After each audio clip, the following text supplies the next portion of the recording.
some special rate. When you set those up, do you give that an expiration date? Or, I mean, can we assume that if it's in here, it's a live rate? So yeah, it doesn't expire until you give me a new rate card, like say, Brain Basics. When you give me a new rate card, and I have to enter a new rate, I then put a current date on it. It goes by the date that I enter it. It doesn't have an expiration date. Now, I can turn it off by changing the date.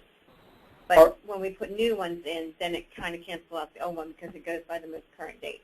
Okay, so it would be helpful if you look through this, if there's already something in a program that you want to repeat, just sending me an email, maybe CC Kim, saying we'd like to redo or do the 50/50 or the ad auction again or whatever, and it's already in here, you could check first and just maybe say in your note, I see that it looks like the rate table's already in there. Can I just go ahead and use that?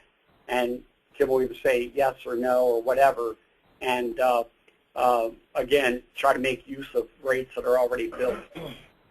Okay. Okay, so let's see. Most of you are scheduling or selling the upsell with your ads. So before you schedule your date, this is another thing you want to do is you want to select the A to give it that $10 upsell charge.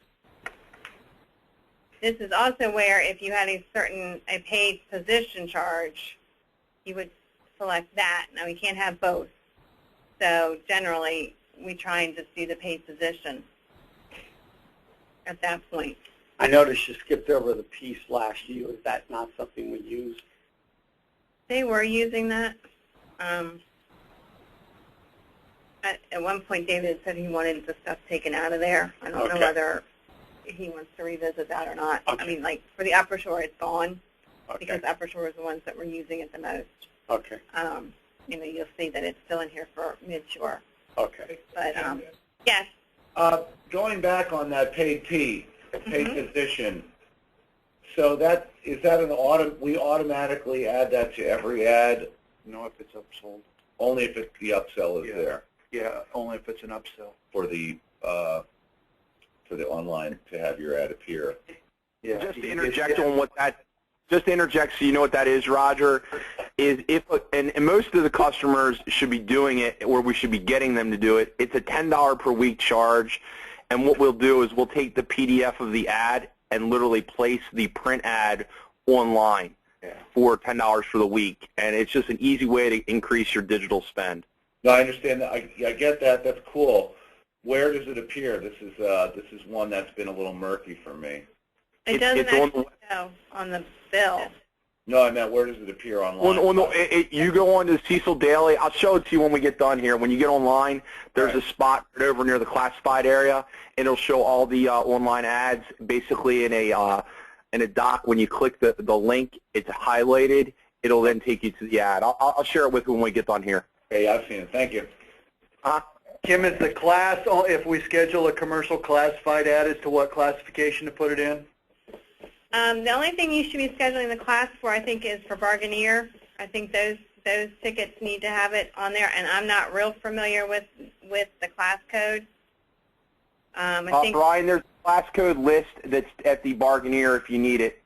Okay. It has all the listings on there. Okay, great. yeah, that's And we may generally want to scan that and place that on the Chesapeake website solution. I mean, not website solution, the Chesapeake Google site. That's a great idea as we're talking about it, in case somebody else wants to bill something to Bargainier. Okay. Hey, I just have another quick question about this paid position piece on the online. So if we have a rate that's under the section code, let's say it's $150 for the ad. Kim, have you already considered that $10 is part of that rate? for the most part, I look for you guys to note that on the promo pieces, but because I never know for sure if that's what, I mean, generally we are taking the $10 out of there. So if you give me a rate of $150, I'll take the $10 out. I put the rate in for $140. Okay, that answers my question. Thanks. So the code does still need to be selected. Right. Right. Okay. Yep. Under sections for Mother's Day, is like Mother's Day from last year still under that, and could we still use that if we haven't changed the rate? I have not had a chance. I have it sitting on my desk. I've not had a chance to look at it. But yeah, Mother's Day should be in here. I just need to make sure that the rates jive. Okay. And Yeah. in theory, they should. And They that's, should. I think, what Dennis was. Yeah, if sort that's of how we built it recommending. last year under Mother's Day, it should be fine. It should be good. Okay. Now, that's the rate. Now, however, the publication date, It doesn't that's matter. not tied to the rate. It matters more for some reason. Ever since we've gotten a couple of upgrades for Brainworks, it only matters for Start Democrat. Okay. If the day of the week has changed, or if we're putting it in for Sunday, Friday, or Sunday, Wednesday, Friday, I have to go in and put the rate card in 3 times and do it day specific for whatever reason. I don't know. It's fine for Cecil Wig. I can just put in daily. I have the option to select daily, and it'll rate for whatever day they schedule it for. And for the weeklies, I have to be specific anyway. But Okay. for Start Democrat, if it can run all 6 days of the week, I have to put a rate card in there for every 6 So days. I guess to underscore, even if you see the rate like the 50-50 or the 50-50 pickup in there, whatever, don't assume that it's ready to roll. We still got to touch base with Kim and say, hey, I see it's in there. Can I just go ahead and use that? And then she will have to check to see if there are any other changes that need to be made. Okay. Yeah, because a lot of times if something doesn't rate right, that's the problem. And it's just like I didn't think to look at the day of the week, and that's the problem. Got it. For whatever Okay. reason, Brainworks didn't used to be that way for Start Democrat, but it is. I don't know why. Okay, and if you guys are You got scheduling to shake the mouse a little bit, yeah. scheduling for you guys up there that do page 2 and 3, you could put the page number in there as well, and that also helps the paginators to know. Do we do that? Do the same thing for banners, like on the front of Maine and sports? Do we put page 1 on there as well? I'm not real sure about the banners.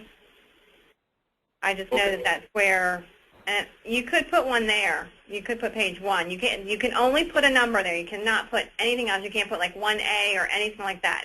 It whacks it out. It has to just be a single number or page. Okay. Hey, Todd, it's Betsy. Thinking about that $10 upcharge, the little e-print thing, does that show up for us when we're pulling commissions?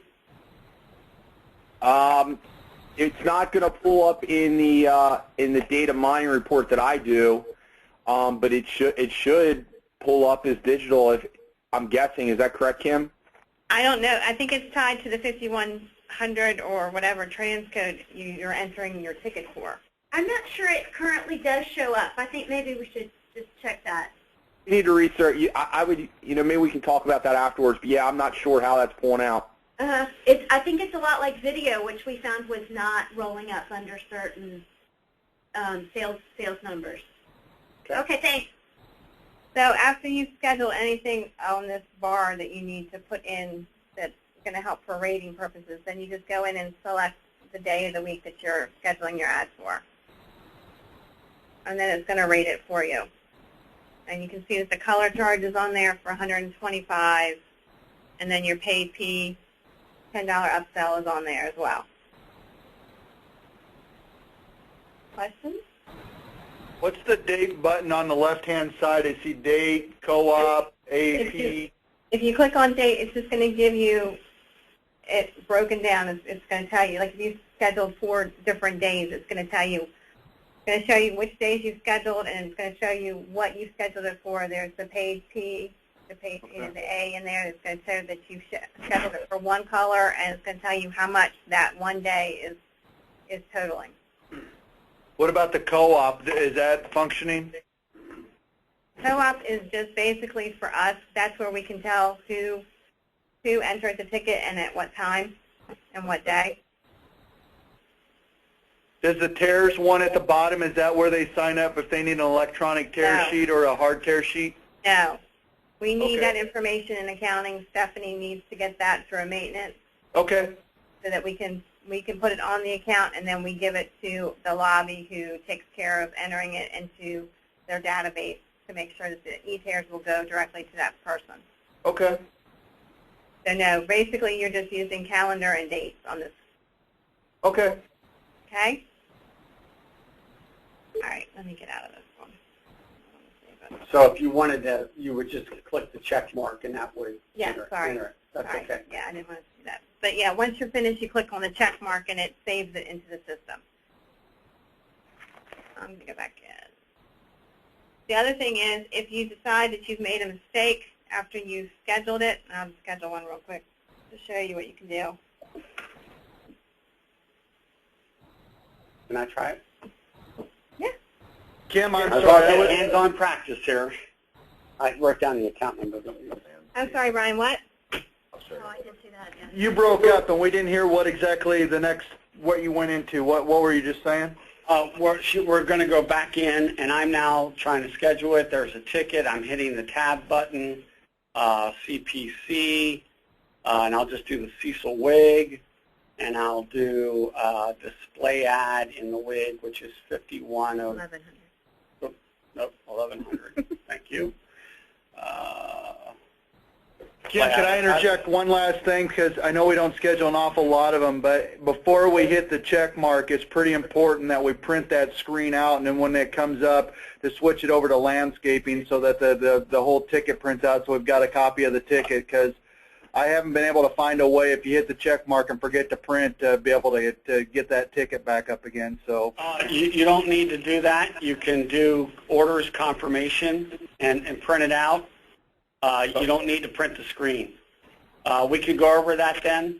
please, because that's news to me. Yeah. I've heard that too, so that'd be good. All right, so 1100, I'm just hitting the tab button, the account number, which is 503672, and that's taking me to house promo. I'll leave the salesperson the same, 2 by 3, 6 inches.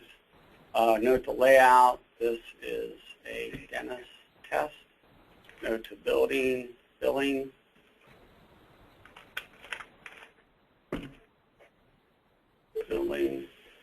Oops, only a certain number of characters there. And let's just say that colors I don't select. I don't select that. I select the number. Do you want to step it or not? Yeah, so I'll just do full. Yeah. All right, just tabbing, category miscellaneous. You need to go back up and do color code though. Color code. Let's just say spot color. Coupon. You don't need any of those fields. Nothing. Okay. And so then when I'm done there, I hit my prod key, right? And we'll just say follow layout, alterations, pickup number 1, 2, 3, 4, 5, 6. Doing a fake number isn't going to blow it out, right? Well, we're not going to say that. Okay. Okay, and You want to do your source in your build? Source here, 6-column format. In your build. How is it going to be built?